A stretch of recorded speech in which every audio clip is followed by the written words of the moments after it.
The next step is to figure out what the width is of the website that was created in Photoshop. So we can do this somewhat easily. I'm going to select the ruler tool by going right here and choosing ruler, or I can press this keyboard shortcut. Next, I'm going to specify the edges right here, and if I hold down Shift, I can limit it to a straight line, like so. Now I'm going to go to the end, and it appears in this case that the width is 935 pixels. However, we're still going to use the 960 framework because there may be some margins involved. So let's do that now. We're going to go back to 960.js and download these assets once again. If you're not familiar with 960, be sure to go back and watch the episode on it. And I'm going to open up these two directories, and I'll turn each one side by side. And now we're going to go into the code, CSS, and we're going to copy over the necessary files. In this case, we're going to copy over the text, which is their base text file, a reset, and then the 960 framework itself. Now, if we want to do both 12 columns and 16 columns, we can choose this. However, if we want to limit it so our file size is smaller, we can use this one right here. Now I will drag those in, and we're all set. Now I'm going to reference them. First one that we're linking to is our reset. Next, we're going to reference the text.css. And finally, we're going to link to 960.12 call.css referenced right here. All right, if you'd like to self-close these, you can. It doesn't really matter. I'm going to save this, and now let's reload this in the browser and see what we have. Okay, well, because we have applied some base grid class names like container 12 and grid 10, we already have a little bit of formatting, and it's starting to look like an actual website, but we need to do a little more. The first step is let's work from top to bottom. We're going to get the header and the navigation area. So let's take a look at our PSD again for reference, and the navigation is all on one line. So let's do that now. Right here, I'm going to create a divider, and I've created a snippet. I encourage you to do the same, and we'll call this header. And we're going to take all of this information right here and place it in here. And that way I can easily browse through my style sheet. A little trick is to also use an equal sign at the beginning, and then you can search for equal header and it automatically goes there. Because otherwise, if you just searched for header, it's going to bring up every reference to header. So that's a nice little trick to know. Next, I'm going to create a divider for our navigation. And let's first start by making the list items inline. So we'll say nav li display inline, save it, and let's come back. And now we can see those are being displayed inline, but they're right underneath black and white. So why don't we float the logo to the left and float the navigation to the right? We'll try that. Float left, and navigation will float to the right. Let's try it out again. There we go. That's looking better. However, because we did float, we've learned about this, because we floated these two elements, they've collapsed, and that's what's making it look like everything is pushed up. So let's come back to our header, and let's use the overflow hidden trick to make sure it contains its floats, and that'll push this information down. The next step is I want to go ahead and add that black box in that we can see right here. So it's just black, so we can specify a big width and a large height, and it's okay because we can adjust this later. Within index.html, we called it grid2. I need a better name, and we'll probably say perhaps callout, and you can change this later depending upon what you add there. Next, I'm going to go to the banner, and I'm going to put that within a divider as well because that's something I'll probably come back to often. There we are. And next, we'll say callout, and that's going to have a background of black, and we'll give it a height of 200 pixels for the time being. And now notice it should be the exact height of the background image here. So I can see that I set it to 231, so I'm going to duplicate that as well. Okay, and now we have the height, and it looks like the width probably does need to be bigger, but we're going to come back to that. Next, I want to get the basic structure in place, so let's do the main section as well. Let's come back to Photoshop, and it's split into 3 columns. And what we decided was grid 5, grid 5, grid 2. Let's come back and ensure that that is in place. Grid 5, grid 5, grid 2. But remember that it's not showing up correctly. And the reason why these aren't taking effect is because we've used the word to, but actually we should be using the number. That makes it a little bit shorter. There we are. And now let's come back, reload, and there we are. So we've already have a basic layout. Now all we need to do is add some finesse, add some padding, and make it look a lot better. So the first thing I want to do is get this area a little bit better because grid 2 probably is too small. So let's come back, and why don't we adjust it right here? and right here at the bottom. But that's going to make it too wide now because we have 5, 5, and 3 is 13, and it's going to fall on its own line. So that means this may not be perfect. We have grid 4 and grid 4, but there's no way we can get these numbers to be identical without being too low or too high. So 4 plus 4 is 8, plus 3 is 11, and that's working down here, but then this is taking up more space. Next, I find it's easier for me if I use background colors so I can really easily see the dividers in my boxes. So we'll do that right now, temporarily, at the very bottom, and we're going to say get the grid 4s, and those will have a background of red, and we're going to get our container, so that's container 12 will be green, and then finally grid 3 will be a background of orange. Now let's see, and if we reload, we can kind of easily see exactly what we're working with. So as I am doing this in real time and I don't have notes, you get to see how I would do this. The first thing I think is there should be some spacing below the banner. So let's do that now. I'm going to come back, and below the banner you can see this main section begins. So let's create a new divider for the main section. And now I'm going to say main, margin top, give it some 20 pixels worth of breathing room. There we are, that pushes that down. Next, I see that the footer has pushed up because this isn't lined up either. And now I'm going to say get a new divider for the footer, and I'm going to make sure that is clear both as well. There we go, and that's pushed down, much better. My next note is I would like some spacing below the logo as well. And we have margin right here of top and bottom of 10 pixels and left and right of 10 pixels. And I must admit, I don't remember writing that, so I might have done that as a mistake because we could just reduce that to 10 pixels even. So why don't we keep 10 pixels and then 10 pixels, and then on the bottom will be 20 pixels, and the left will leave blank because it's implied that it's 10. We reload, and now that's been pushed down. Let's refer back to our Photoshop file. I see right here that we sliced out our logo, but he does have a plus in it.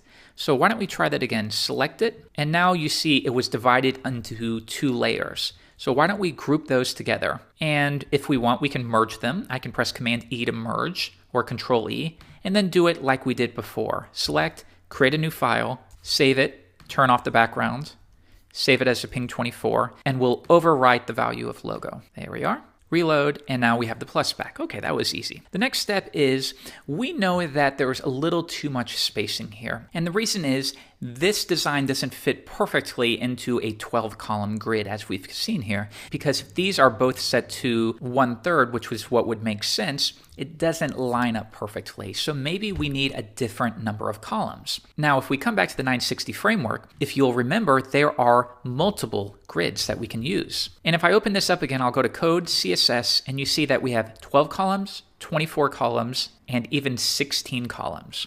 So that means we need to figure out how this would fit in. If we did 16 columns, that doesn't divide evenly, so that's why it's not quite as common. So if we were to divide it into thirds, that would be more like 5 1/3. So with that in mind, why don't we switch to a 24-column grid? Because that's going to give us a lot more flexibility. And to do that, it's really easy. I'm going to open up my website, and all I do differently is drag in my 24-column grid, like so. Next, we delete the old version, and then we come back and we rewrite to 96024. And now let's look at the new classes that we have, and it's fairly similar. One difference is, because we're using a 24-column grid, it's still the exact same width, but it's a different number. I need to update this as well. So let's just save that and see how our website is looking now. And notice that all of them are much smaller, so we need to update these accordingly. Let's come back to Photoshop and let's measure. I'm going to press I to select the measuring tool. If yours does not come up, you can press Shift I a few times till it does. And I'm going to zoom in and select the width of what we have right here. And let's see what I get. Okay, so his is about 340. Let's see what we have that's really close to that within here. And I can scroll down and look at each one, and this looks about right, grid 9 or so. So let's see how we can add up to 24. We have 3, so if we had 9 plus 9 is 18. Let's add that in right now, and we'll do the bottom section, grid 9 and 9. Reload, and that's pushing those out. So 24 minus 18 equals 6. And let's see how that lines up. Grid 6. There we go, and I think that's looking a lot cleaner. So yes, when you're doing it from scratch, sometimes you have to change things up. If you decide an hour into your project that you need a different grid, then do it, because it only takes a moment or two to implement. Next, I'm going to do the exact same thing for the banner right here. Come to the top, 18 plus 6 equals 24. There we go, and now we're getting a real good looking website. All right, so I'm going to continue on. And I'm going to check the spacing here again. And if we want to verify something, you can come back to your PSD, press Z to zoom in a few clicks. Now I will press I or select the ruler, and I'm just going to measure, holding down Shift, what the distance is. And that way I can see what the margin is. And it's around 22 pixels, so we did that about right when we applied it. If we want to adjust this, so I can set it to about 22 pixels. Reload. Yeah, there we go. But now here's one problem, is at the top, the navigation section is a little too high. So why don't we reduce that down? And for now, I'm going to set padding top to 20 pixels. And what we want to do here, and we're just going to use our eye, is we want to line this up perfectly with black and white. If you need to see how it lines up in the PSD, always refer back to your PSD because you want to be as close as possible. And in this case, can you see I am right underneath black and white, and the navigation section is just a touch above that. Let's try it in here. By the way, on the Mac, I am pressing Shift-Command-4, which is traditionally used to take snapshots, but it can also be used to specify widths and use as a ruler of sorts. So I need to push up my navigation to 12. There we go. Next, let's work on our navigation section. Let's see how it looks in the PSD. And it's very simple. He has gray text, and the selected one, or the highlighted one, presumably if you hover over it, is a blacker color. So if we want to figure out what the color of this is, I can choose the text tool, and I will select it. And then if I come up here, it'll automatically be set to the color of that text. In this case, it's 7E, 7E, 7E. So let's add that in right now, and we'll assume that all anchor tags are set to this color. So I'll create a new divider called miscellaneous and set the A color to that. And then A hover, he had set it to black. Reload, there we are. And when I hover over one, notice it's now black. But in his design, the current page is black. The selected page is what we call it. So you can do that trick by coming back and applying a class. And then the current page will always have a class of selected. We'll do it right now. Class equals selected.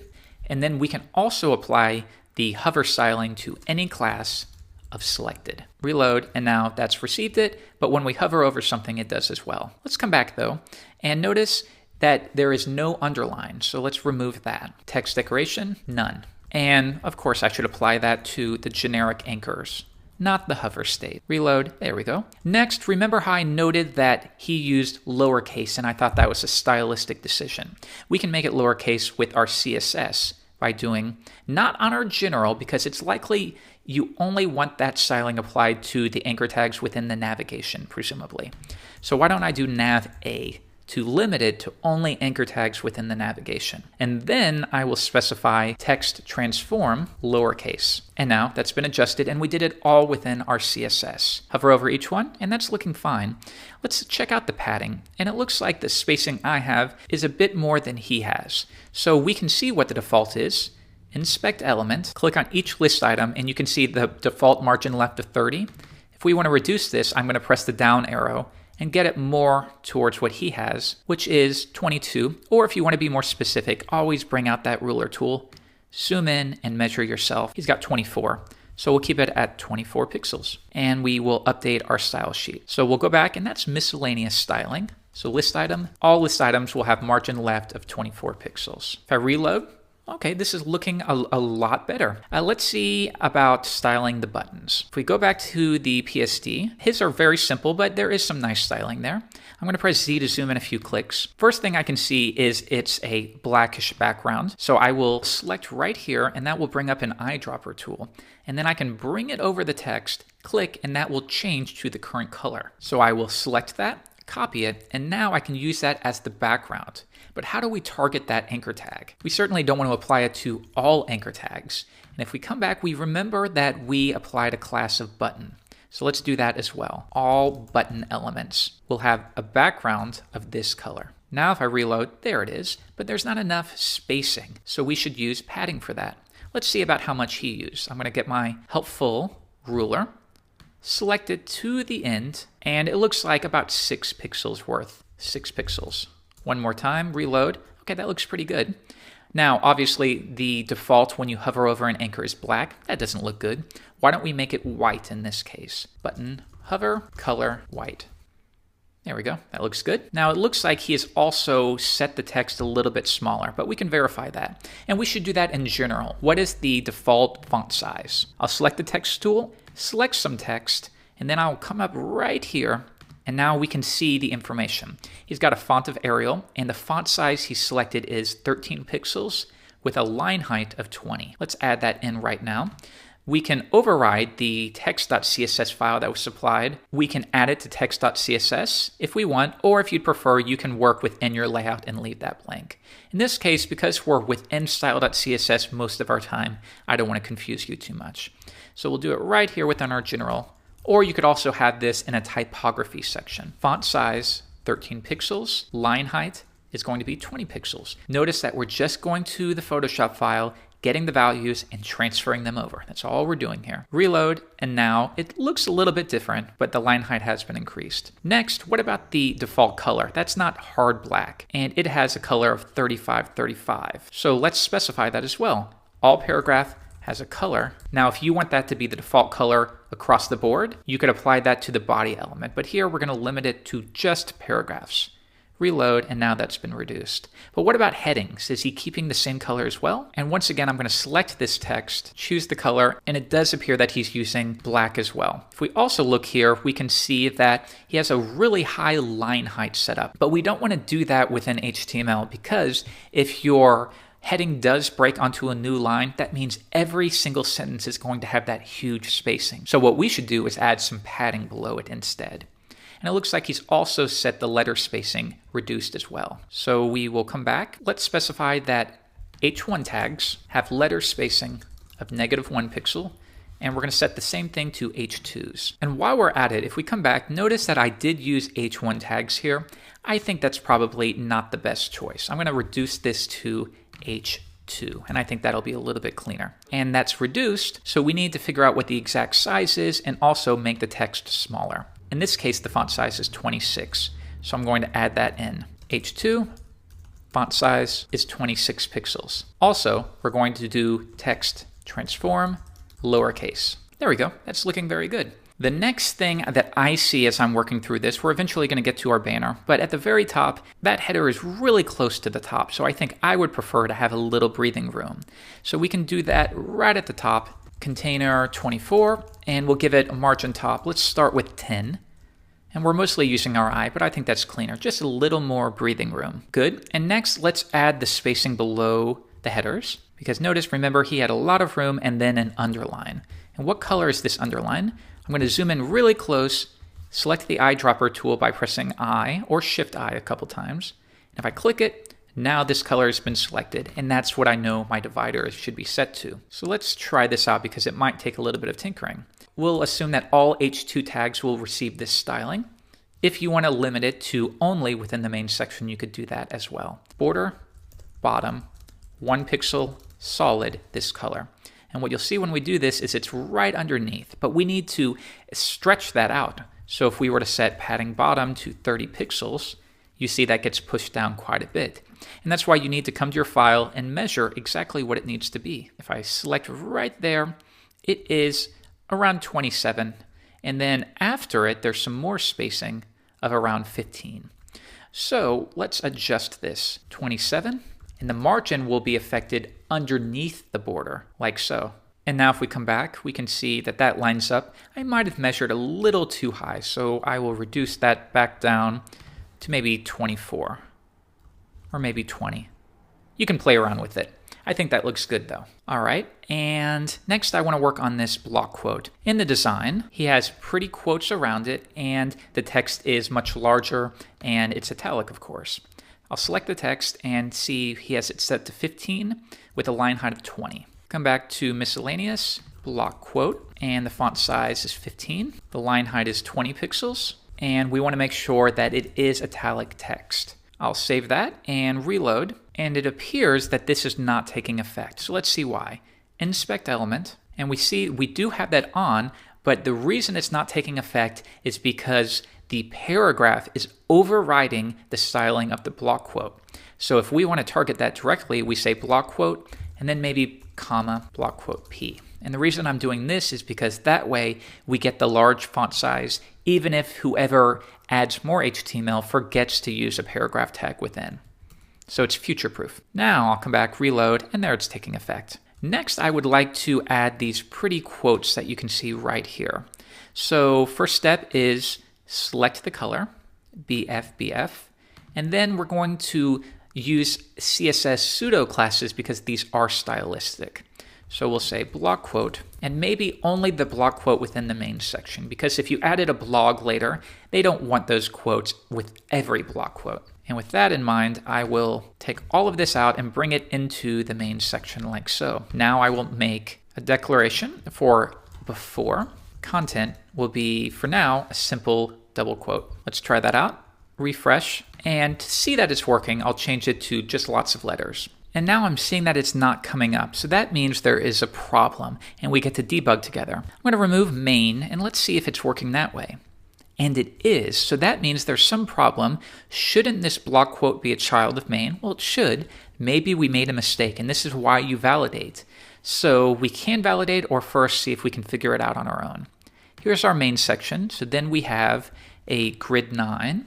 Then we have another grid 9. But then we have this closing div, so it looks like we accidentally closed the main section too early. So we will indent this, and now we have just done a little bit of debugging, and hopefully we fixed it. And if I reload, now it's showing up. Good. So let's change this to a double quote. And can you see that it's showing up right there? Let's style it though, and make it really big like so. So I'm going to select this text and see what he has. He has it 40 pixels tall. Font size, 40 pixels. Color, that shade of gray. Let's try it again. Good. I want to make the font style italic as well. And now we can see it's not quite the same as his. And we can look for pretty quotes. So I'm going to search for pretty quotes HTML. So we'll check this out. And here we have some options here. And what we need are those pretty quotes. So I will copy that and come back and paste that in here instead. And now we have a curly quote is what you would call it. And now that's looking a lot better. We need to do the same thing after it as well. So main block quote after, and we're going to switch to the closing curly quote. Next, because I don't want to duplicate, I'm going to adjust this to main block quote before, and then do the same thing after. That way I can group all of this styling into one, and I don't have to repeat myself, because that can be a big pain if I need to make adjustments, and it's also not a good practice. There we go. So let's try this again, reload, looking better, but we know that this should be put on the right, as you can see right here. So let's adjust the float, right. Reload, there we go. Let's come back and see what else we can do. The color should be different. It's not that grayish color. It looks like he's using almost black. Notice the subtlety in different colors here. So I'll set the color of all text within block quotes at the top, right here, to that value. Reload, that's looking better. And if I zoom out, I'll get a better angle, and I'm going to go back and forth.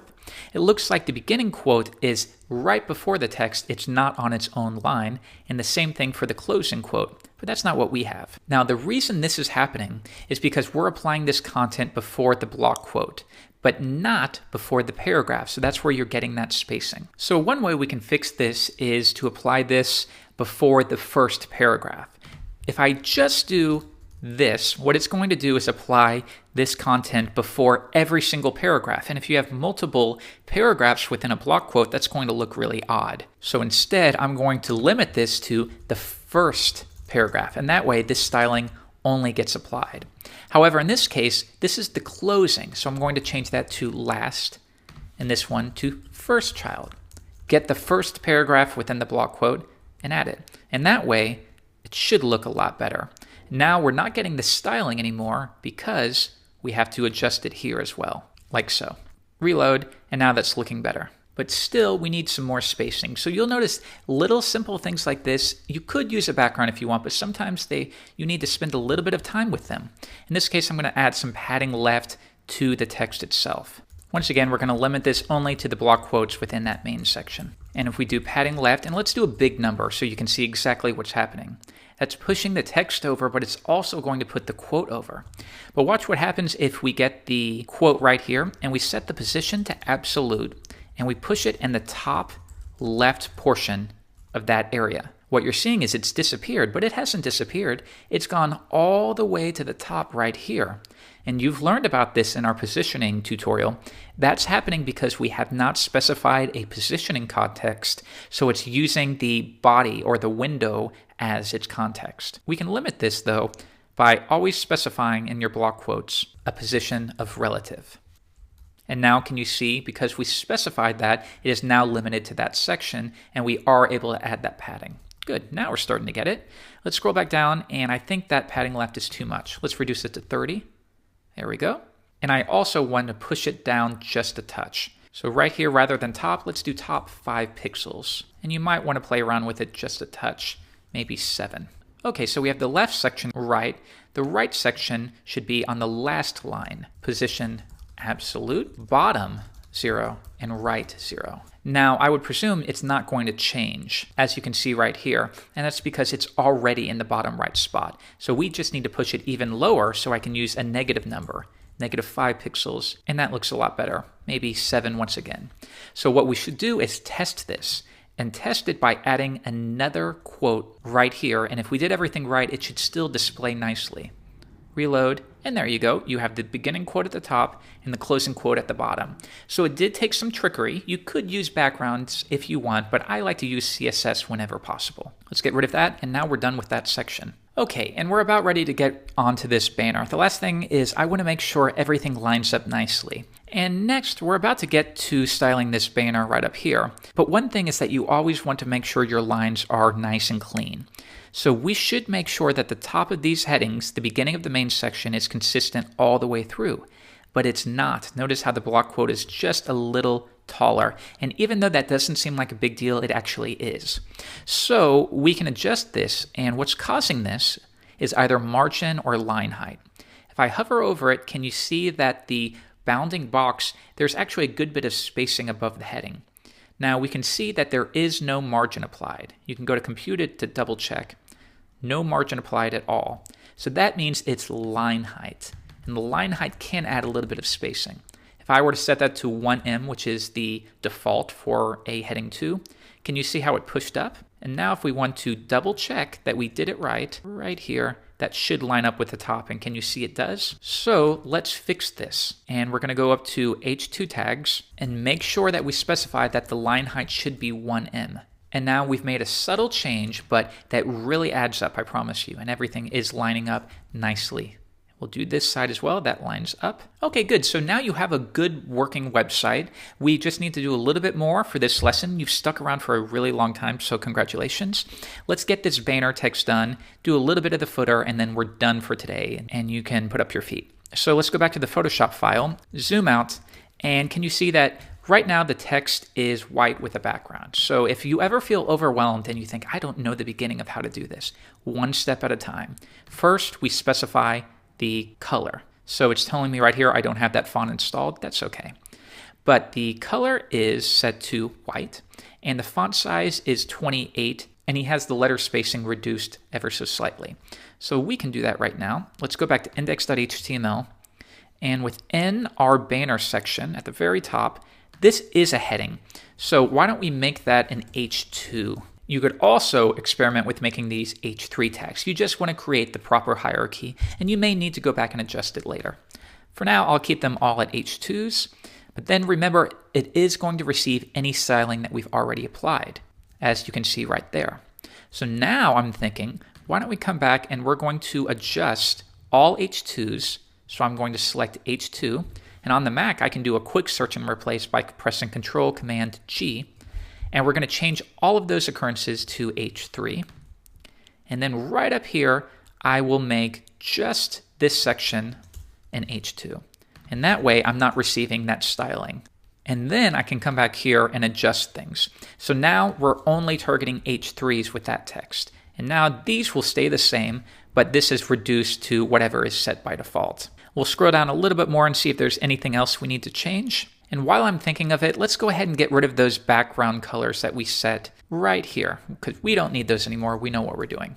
Okay, so now let's specify the colors. So within here, banner H2, the color is going to be white. The font size is set to 28 pixels. That looks a lot better. And now we know we don't want the width to be too high. As you can see here, he doesn't even have the font set to bold, and he is using a special font. So if you needed to, you could also use a custom font, or you could use a background image. It's just up to you. I like to use as much HTML as when possible, but generally you may want to use a custom font. And you can look at Font Squirrel or Google Fonts for that. So for now, we're going to specify a maximum width for this section. And we can see it's roughly around 400 pixels. So I will add that in, 400. And that means anything that exceeds that width has to drop to a new line. Next, I'm going to reduce the font weight to normal. And that means no bold, just normal font weight. The next step is this should be placed at the very bottom. So we can position it absolutely. However, remember, if we say top 0, left 0, unless we have a positioning context, that's going to be all the way up here. Let's try it out. Nope, it's right up here. I was wrong because we have positioned the container. Now I'm going to position the banner because I want to set a new positioning context. There we go. Now we specify bottom to 0. There we go. And next he does have a little bit of spacing from the left edge. Let's see what it is. 8 pixels, and he has a background color, but it's not just any background color, it's transparent. So we need to figure out how to do that. One step at a time, left of 8 pixels. That's pushed it away. And now I'm going to try to apply a background color of black. But there's a couple of things that aren't right. The first one is it looks like there's a little bit of spacing between each line. So we may need to play around with this. First, let's try to take care of the transparent background. Rather than setting a solid color, we can use a RGB for red, green, and blue. But then there's also an optional fourth parameter that most modern browsers take advantage of these days, and that's called alpha, or transparency. If we want to specify black, you can either memorize it or go here, choose black, and then you can see RGB is 000. Alternatively, white will be the opposite at 255, 255, 255. So we'll do 0 for red, 0 for green, 0 for blue, and the alpha. So let's set it to 1, which would be fully visible, or 0.5. And that's going to be a little bit transparent. Can you see how that's come down? Next, I want to push that a little closer to the bottom. So why don't we set bottom to -10 pixels? You can always play around with this. And then if I zoom in a few clicks, that text is right up against the edge of the background. Let's give it some more breathing room all around. Padding of 8 pixels as well. There you go. That looks good. So that's looking pretty good to me. Let's come back and see what other differences there are. And what I see is the background. It seems to be unique to each one. So you can see that this last line has a background, and this middle line has a background, and this top line has a background. And there are ways to do this with what we call CSS3 gradients, but that's a little beyond your skill level. So I would recommend either stick with this, or if you have to do it, you can come here and to each line, you could wrap them within something like a span tag, and then you could apply the background transparency to each span tag. However, that's really hard when you're working with a dynamic website. So you would need to figure out the best way to do this. You could either use an image for the entire text and then use image replacement, which you've learned, or in our case, we're going to stick with this. I think it's fine for where you are at this point. The last thing I'm going to do here is if I zoom in, there's still a little too much spacing up top. So let's play with it in the browser. And if we set the padding top to 0, that's going to push it down. And the bottom, maybe we'll do the padding bottom to 0 as well. That pushes that as well. So it looks like we don't need any padding top or padding bottom like we had applied. So right here, we'll modify this to 8 pixels on the left and right, but the top and bottom will be 0. Refresh, and that looks good. Okay, so we have our header. Should the header be clickable? Absolutely. The logo should always link back to your website. The very top right here, wrap this within an anchor tag.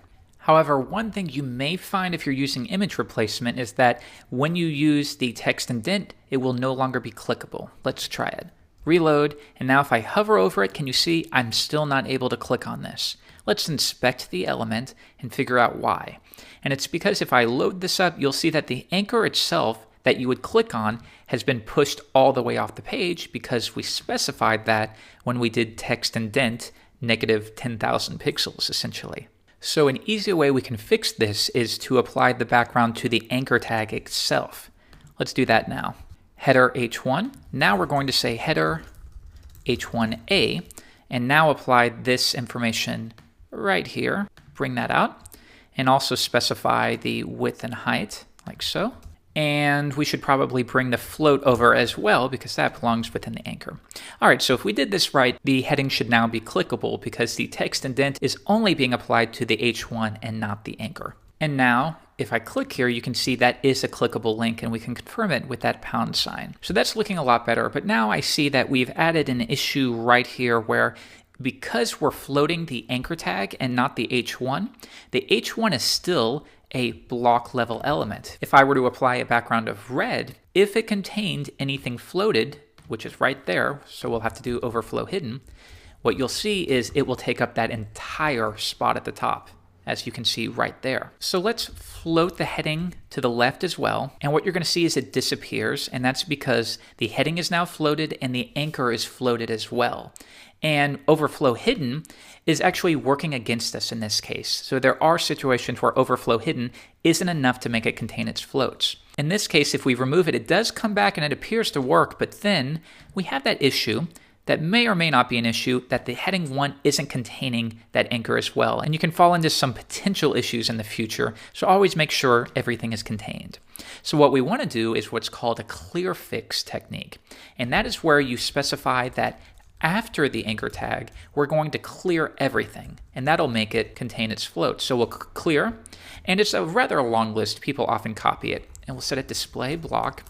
We have to specify content. We'll just do a space, and then we'll say visibility hidden. Don't worry about remembering this. And we're going to set a height of 1%. So watch what happens, though. If I reload the page, can you see that that's red?